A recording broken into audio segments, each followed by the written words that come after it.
반갑습니다. 4월 11일 목요일 큐티 스케치 시간입니다.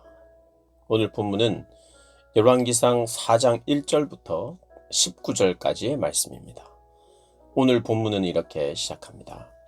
솔로몬 왕이 온 이스라엘의 왕이 되었고 그의 신하들은 이러하니라. 사독의 아들 아사리야는 제사장이요 시사의 아들 엘리호렙과 아히야는 서기관이요 아일루스의 아들 여호사밧은 사관이요 여호야다의 아들 브나야는 군사령관이요 사독과 아비아달은 제사장이요 나단의 아들 아사리야는 지방관장의 두령이요 나단의 아들 사붓은 제사장이니 왕의 벗이요 아이살은 국내 대신이요 압다의 아들 아도니람은 노동 감독관이더라.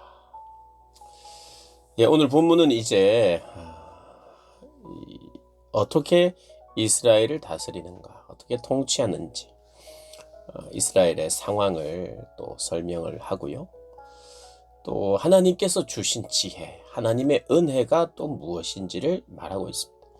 이 열왕기상은 사실 이제 포로에서 돌아오는 사람들을 위해서 적은 건데, 그러니까 이미 앞선 이야기를 하는 거죠. 꽤 앞선 왕정에 대한 이야기. 나라가 사울과 다윗으로 시작된 나라가 하나가 되었다가 하나로 시작했는데 솔로몬 이후에 르호보암과 여로보암으로 나뉘면서 남북이 나뉘고 또 북쪽이 먼저 망하고 남쪽 유다가 이제 망하면서 남쪽 유다의 바벨론 포로지에 있던 사람들이 이제 해방을 앞두고 그리고 해방을 하면서 쓰여진 성경입니다. 그러니 너희들의 예전의 왕정의 시대들, 왕들의 시대를 보여주면서 하나님이 베푸신 은혜는 무엇이며 사람들이 하나님께 순종하면서 또 잘한 것은 무엇이며 그러나 아주 많은 분량으로 못한 것이 무엇인지를 가르쳐주는 그런 성경이죠. 그러니까 다윗 왕은 사실 사무엘 상하에 그의 아주 많은 그런 장점들, 좋은 점들, 배울 것들 이런 것들을 많이 다루었다면 열왕기상에 나오는 솔로몬은 이것을 배워야 되나? 이건 긍정적인 평가인가? 이건 부정적인 평가 같은데 이런 내용들이 계속 보입니다. 하나님이 지혜를 주셔서 하나님이 기뻐하셔서 지혜를 주셨는데 그런데도 불구하고 솔로몬은 하나님을 기쁘시게 하는 그런 결정을 안 하는 듯한 그런 내용도 나온다는 거죠. 오늘도 그런 내용들이 애매하게 나옵니다. 그러니까 열왕기상을 볼 때는요. 하나님의 은혜, 지금 지혜 주심도 하나님이십니다. 온 이스라엘을 지금 다스릴 수 있도록 하신 분도 하나님이세요. 그리고 온 이스라엘의 지지를 받습니다. 솔로몬이. 지지를 받게 하신 분도 하나님이세요. 그런데 사람은 잘 섬겨야 되는데 교만하기도 하고 또 그 지혜를 잘 써야 되는데 지혜자인 자기도 하나님이 주신 지혜임에도 불구하고 그 지혜를 어리석게 쓸 때가 있는 거죠. 그러니 나라들과 정략 결혼을 하고 그들과 외교 관계를 두텁게 하는 것이 어떻게 보면 잘하는 것 같아 보이기도 한데 결국에는 이것이 문제가 되는데 성경은 그것을 부정적으로 그리고 있죠. 온 이스라엘의 왕이 되어서 지지를 받게 하시는 분이 하나님이시고요. 근데 이렇게 보면 또 지혜롭습니다.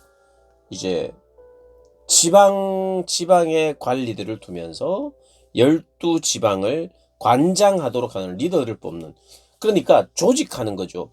지혜로운 조력자들도 뽑습니다. 그러니까 효과적이고 효율적으로 잘 정치하는 거죠.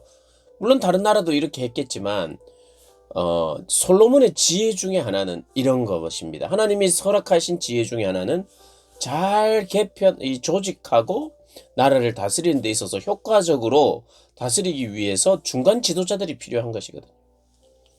그러니까 그들을 잘 어떻게 보면 양육하고 그 솔로몬의 지혜로 사람들을 잘 다스리고, 그래서 그런 이 체계가 잘 잡혀가고 있는 것을 또 볼 수 있습니다.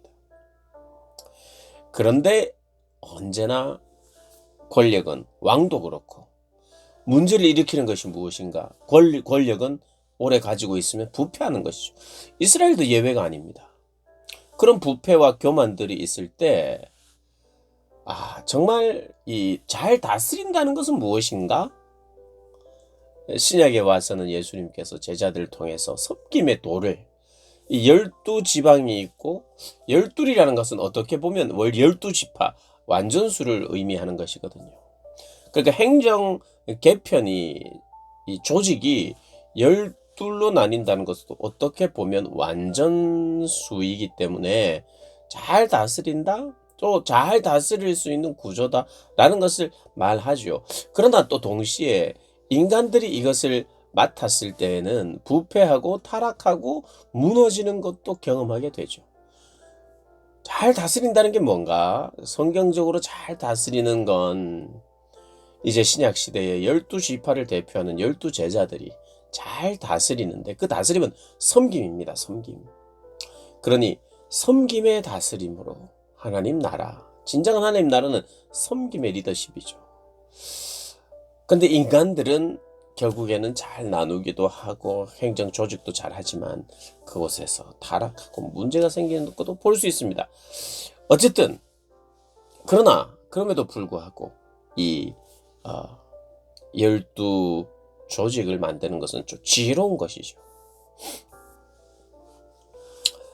그러면서 이 내용을 쭉 보면요, 이 하나님께서 이런 이 모든 것들을 주장하시고, 또 아이디어도 주시고 도우시고, 또 솔로몬을 비롯한 사람들 역시도 하나님 주신 은혜와 그 지혜와 원칙을 토대로 일을 하면서 창조적인 아이디어를 하나님이 주셔서 나라를 잘 다스리는 그런 시스템이 이렇게 생겨나기 시작했어요. 이것도 솔로몬이 가진 지혜 중에 하나입니다. 그러니까 이런 것을 배우러 다른 나라에서도 솔로몬에게 모여드는 것이거든요. 내일 본문에는 지혜로운 솔로몬에게 이 나라의 여러 나라에서 찾아오는 것을 보면, 그가 가진 건축물에 대한 것이든 그가 하고 있는 정치적인 어떤 개편이든, 또 그가 가진 참 살아가는 삶의 의미와 철학들, 이런 것이 잠언이나 전도서를 보면 그가 가진 굉장히 철학적으로도 깊고, 그리고 사람 살아가는 삶에 대한 지혜가 무엇인지, 진리가 무엇인지를 잠언과 전도서를 통해서 또 알려줬을 만큼 삶에 대해서 깊은 깨달음을 가지고 있죠. 그게 또 지혜죠. 그러니까 솔로몬에게 하나님이 지혜를 주신 건 사실입니다.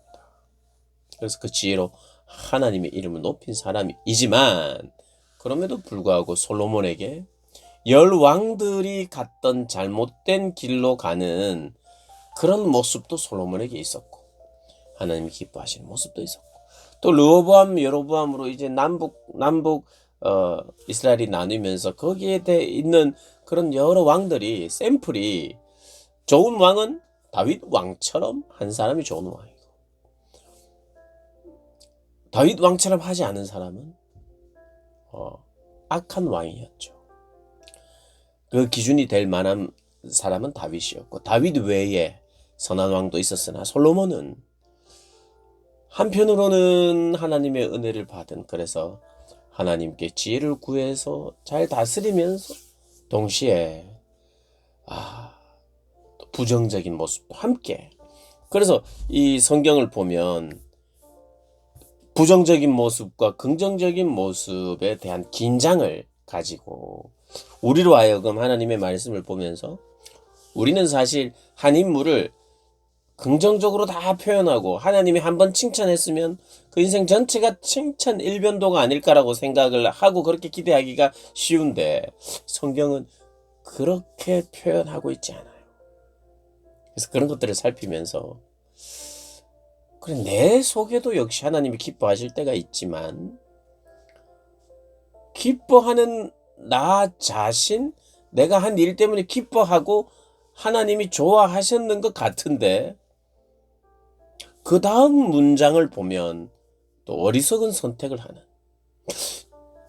저희도 그런 것 아니겠습니까? 오늘 하나님 참 큰 은혜를 주시고 그래서 하나님께 진심으로 감사하고 하나님의 도움을 참 받은 것에 대해서 그랬는데 그 다음날 어리석은 생각을 하고 어리석은 판단을 하고 어제와는 사뭇 다른 그런 모습을 할 때가 있느냐? 있잖아요.